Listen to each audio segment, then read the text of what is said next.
So if you've watched the previous lectures on imaginary and complex numbers, you've heard me say this more than once, but I'm going to say it one last time.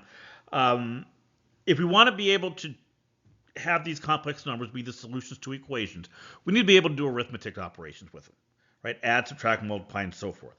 So that's what we're going to talk about here. Now, conceptually, the easiest way to understand what's going on is to think of that I as being like a variable. And I know I've said this before as well. It's not. I is a number. It's a weird number, but it's a number.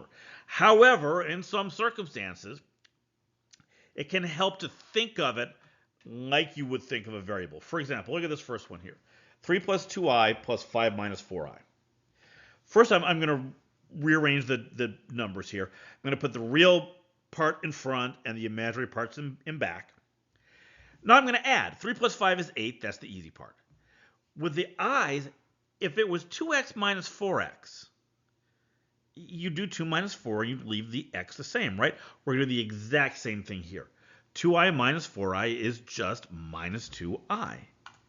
And there's my answer, all right? And I want you to think about the format here. This is always going to be the format that we're looking to end up with. A single a plus bi style complex number. Okay, so how about the right-hand one here? Again, if those i's were x's, think about what you would do, right? You distribute the negative into the parentheses, then you combine like terms. Well, that's all I'm going to do here. If I distribute the minus into the parentheses, that part becomes positive 2 minus 2i. Now I'm going to do the exact same thing I did before. I'm going to combine the real parts. 3 plus 2 is 5. 5 minus 2 is 3, so that part becomes 3i, and there's my final result.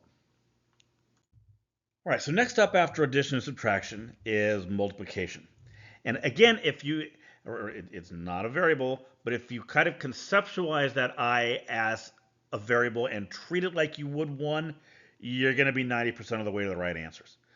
Okay, and I've got our definitions up there again. This time it's the I squared equals -1 version that we're going to use quite a bit here. So for the first one, if that were an x, right, you distribute it into the parentheses. That's all I'm going to do here. This becomes 2i times 4 minus 2i times 3i. 2 times 4, that's 8. 2 times 3, that's going to be this -2. It's going to be -6. And I times I, that's I squared.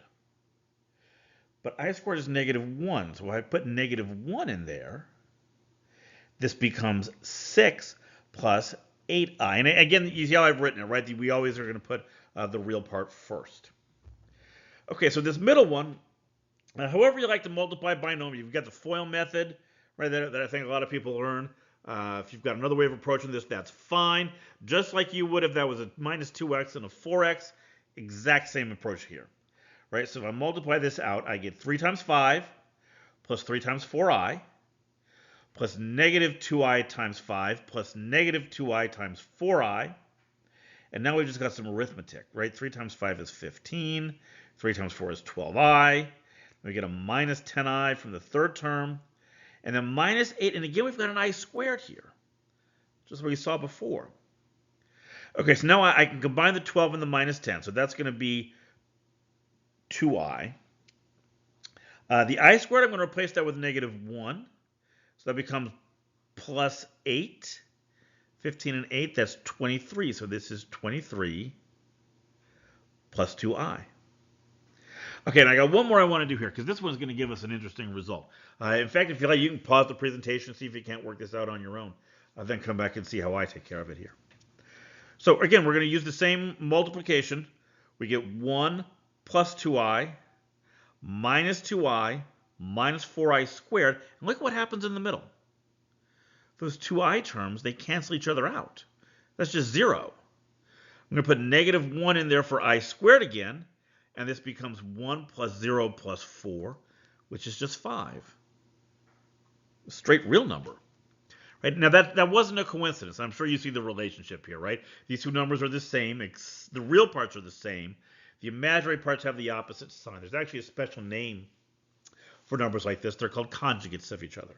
And yes, when you multiply a number by its conjugate, you're going to end up with a real number. So I want you to kind of file that away. right? Because that's going to come back again. It's going to be important when we talk about how to divide complex numbers. Okay, so that's where we're going to go next. Right? We really have two more things we need to talk about: how to divide complex numbers and how to raise. We're not going to do full-on complex numbers, but how to raise I to various powers.